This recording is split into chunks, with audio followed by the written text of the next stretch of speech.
మగువా నీ లేఖలని పువ్వులతో తెరిచాని, చేయి పడితే మెత్తని లేఖకి గాయం అయిపోదా?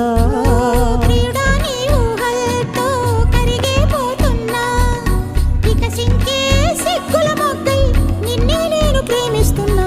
కదిలే కాలమే జీవితం, మేఘం తెల్ల కాగితం.